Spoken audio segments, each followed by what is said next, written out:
ओम श्री आशुतोषाय नमः। श्री गणेशाय नमः। श्रावण मास महात्म्य अध्याय 23। श्रावण कृष्ण जन्माष्टमी व्रत।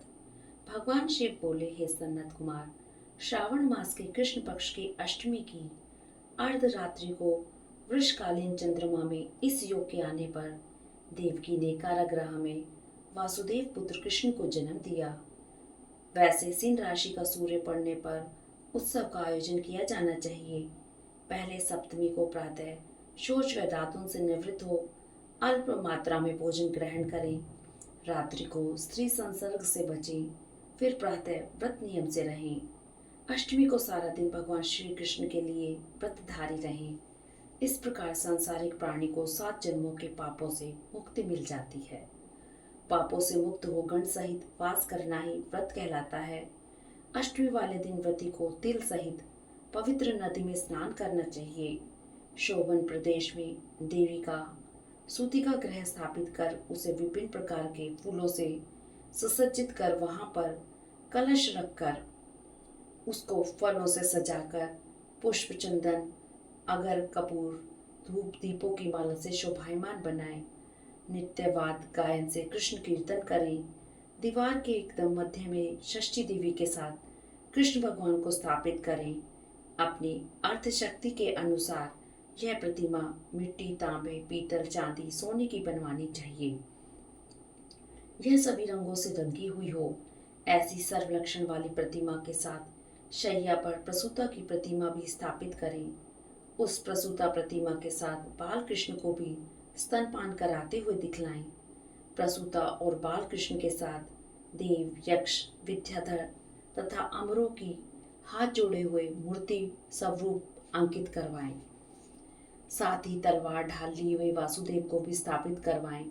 उन वासुदेव में कश्यप की, देवकी में अदिति की और बलदेव में शेषनाग की कल्पना करें।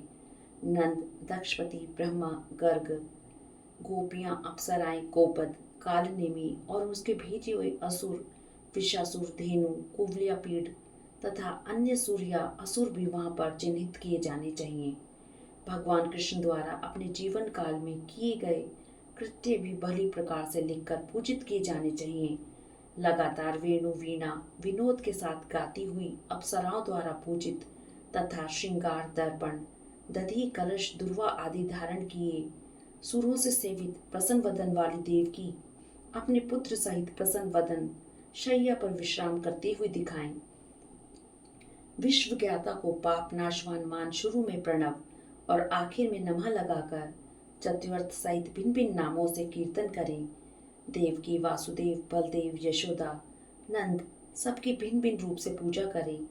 चंद्रमा के आकाश में उदित होने पर प्रभु को याद करते हुए उसे अर्घ्य देते हुए उच्चारण करें। हे शिरोदार्णव संभूत अत्रि गोत्र सम उद्भव, आपको बारंबार प्रणाम है। हे रोहिणी नंदन, आप मेरा अर्घ्य स्वीकार करें। देवकी, यशोदा, यशोदानंद, चंद्रमा, रोहिणी व कृष्ण बलदेव का विधि विधान से पूजन करें। इस भांति यह सांसारिक प्राणी सब प्रकार की भोग उपभोग की वस्तुएं पा जाता है। यह कृष्ण जन्माष्टमी व्रत 1 करोड़ एकादशी उपवासों से भी अधिक श्रेष्ठ है। अष्टमी की रात्रि को पूजन कीर्तन कर नवमी को देवी भगवती विंध्यवासिनी का भी कृष्ण महोत्सव सम आयोजन करे। उस दिन भक्ति भाव से ब्राह्मणों को भोजन करा उन्हें उचित दक्षिणा धन दे विदा करें और बोले, हे भगवान कृष्ण, आप मुझ पर हर्षित हो। मैं गौ तथा ब्राह्मण के रक्षक वसुदेव को प्रणाम करता हूँ। सर्वत्र शांति हो व सबका कल्याण हो, ऐसा बोलकर विसर्जन करें।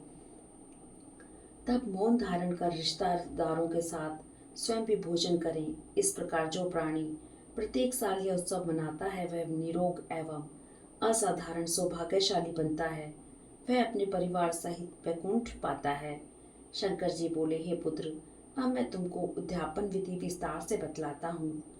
उद्यापन किसी भी दिवस नियम अनुसार मनाएं। एक दिन पूर्व केवल एक समय ही भोजन करें।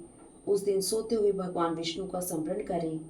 भोर तथा संध्या को ब्राह्मणों से स्वस्ति वाचन कराकर आचार्य को नियुक्त कर ऋत्विजों का पूजन करें। धन की कृपणता छोड़कर एक आधा या चौथाई पल की सोने की मूर्ति स्थापित करवाएं।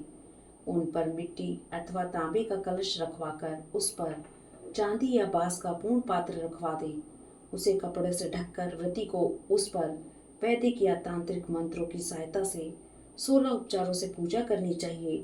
देवकी के साथ साथ प्रभु को भी अर्घ्य देना उचित है। शंख में पवित्र जल, फल फूल व चंदन डालकर नारिकेल फल के साथ पृथ्वी पर जानू के बल झुककर बैठते हुए बोले, हे प्रभु, हे मुरारी, हे कृष्ण, आपका पृथ्वी रक्षा हेतु भूमि पर अवतार हुआ है। कौरवों के विनाश के लिए आप पृथ्वी पर अवतरित हुए हैं। आप मेरी तुच्छ भेंट को स्वीकार करें। पहले कही गई विधि से व्रती को चंद्रमा के लिए अर्घ्य देना चाहिए और बोलना चाहिए, हे जगन्नाथ, हे प्रभु, हे देव की नयन, हे वासुदेव पुत्र, हे अनंत, आपको प्रणाम है। आप मुझे संसार सागर से पार लगाएं।